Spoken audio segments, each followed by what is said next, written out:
Before the age of pixels and programs, the shadows belong to poets of dread. These are the voices of the old masters, authors who glimpsed into the veil and returned with nightmares. From crumbling pages and forgotten tomes, their horrors live again. Welcome to AI Lovecraft, the Elders, where timeless terror is given voice once more. If you enjoy the following story, please like, subscribe, and leave a comment to let me know what you think. Now let's get into today's story.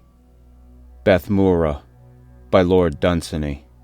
There is a faint freshness in the London night, as though some strayed reveler of a breeze had left his comrades in the Kentish uplands and had entered the town by stealth.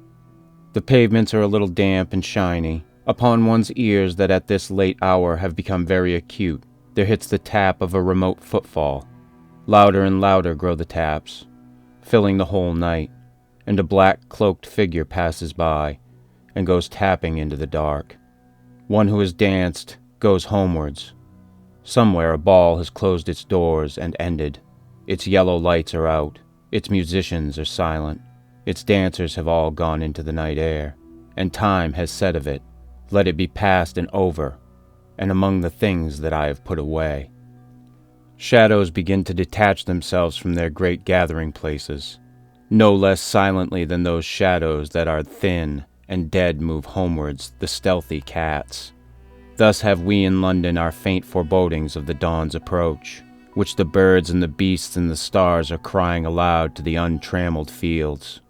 At what moment I know not, I perceive that the night itself is irrevocably overthrown. It is suddenly revealed to me by the weary pallor of the street lamps, that the streets are silent and nocturnal still, not because there is any strength in night, but because men have not yet arisen from sleep to defy him. So have I seen dejected and untidy guards still bearing antique muskets in palatial gateways, although the realms of the monarch that they guard have shrunk to a single province, which no enemy yet has troubled to overrun. And it is now manifest from the aspect of the street lamps, those abashed dependents of night, that already English mountain peaks have seen the dawn, that the cliffs of Dover are standing white to the morning, that the sea mist has lifted and is pouring inland. And now men with a hose have come and are sluicing out the streets. Behold now, night is dead.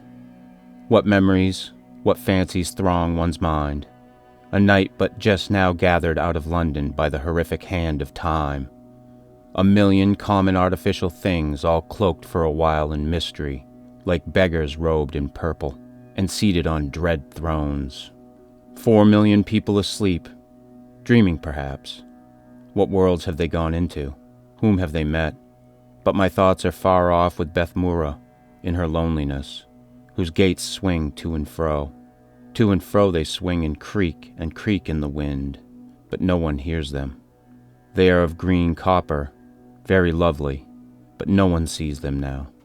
The desert wind pours sand into their hinges. No watchman comes to ease them. No guard goes round Bethmoora's battlements. No enemy assails them. There are no lights in her houses, no footfall on her streets. She stands there dead and lonely beyond the Hills of Hap, and I would see Bethmoora once again, but I dare not. It is many a year, they tell me, since Bethmoora became desolate. Her desolation is spoken of in taverns where sailors meet, and certain travelers have told me of it. I had hoped to see Bethmoora once again. It is many a year ago, they say, when the vintage was last gathered in from the vineyards, that I knew, where it is all desert now. It was a radiant day, and the people of the city were dancing by the vineyards, while here and there one played upon the calipac. The purple flowering shrubs were all in bloom, and the snow shone upon the Hills of Hap. Outside the copper gates they crushed the grapes in vats to make the syrabub. It had been a goodly vintage. In the little gardens at the desert's edge, men beat the tambang and the tittibuk, and blew melodiously the zudabar. All there was mirth and song and dance, because the vintage had been gathered in, and there would be ample syrabub for the winter months, and much left over to exchange for turquoises and emeralds with the merchants who come down from Oxahan. Thus they rejoiced all day over their vintage on the narrow strip of cultivated ground that lay between Bethmoora and the desert, which meets the sky to the south. And when the heat of the day began to abate, and the sun drew near to the snows on the Hills of Hap, the note of the zoodabar still rose clear from the gardens, and the brilliant dresses of the dancers still wound among the flowers. All that day 3 men on mules had been noticed crossing the face of the Hills of Hap. Backwards and forwards they moved as the track wound lower and lower, 3 little specks of black against the snow. They were first seen in the very early morning, up near the shoulder of Peol Jagannath, and seemed to be coming out of Utnar Vehai. All day they came, and in the evening, just before the lights come out, and colors change, they appeared before Bethmoora's copper gates. They carried staves, such as messengers bear in those lands, and seemed somberly clad when the dancers all came round them with their green and lilac dresses.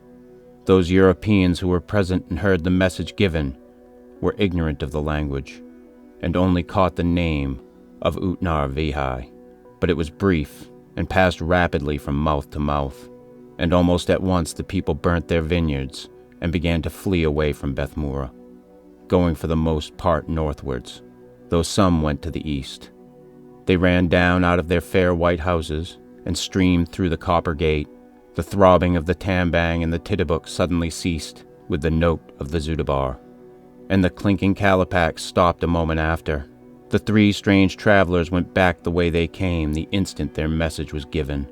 It was the hour when a light would have appeared in some high tower, and window after window would have poured into the dusk its lion-frightening light, and the copper gates would have been fastened up, but no lights came out in windows there that night, and have not ever since.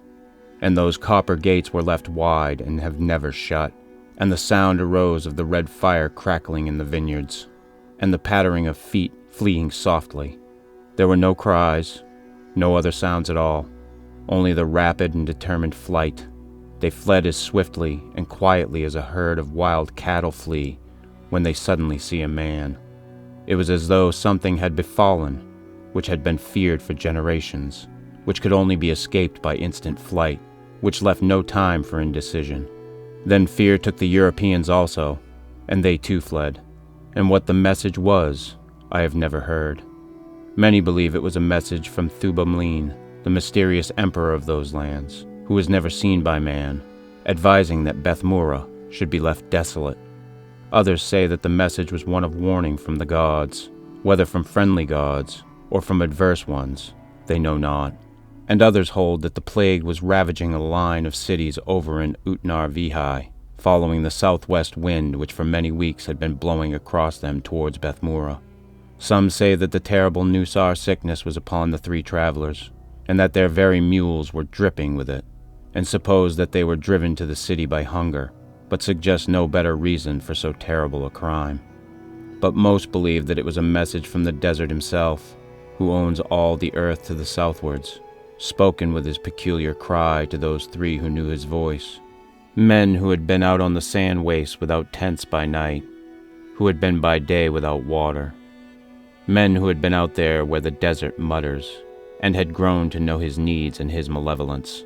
They say that the desert had a need for Bethmoora, that he wished to come into her lovely streets, and to send into her temples and her houses his storm winds draped with sand, for he hates the sound and the sight of men in his old evil heart, and he would have Bethmoora silent and undisturbed, save for the weird love he whispers to her gates.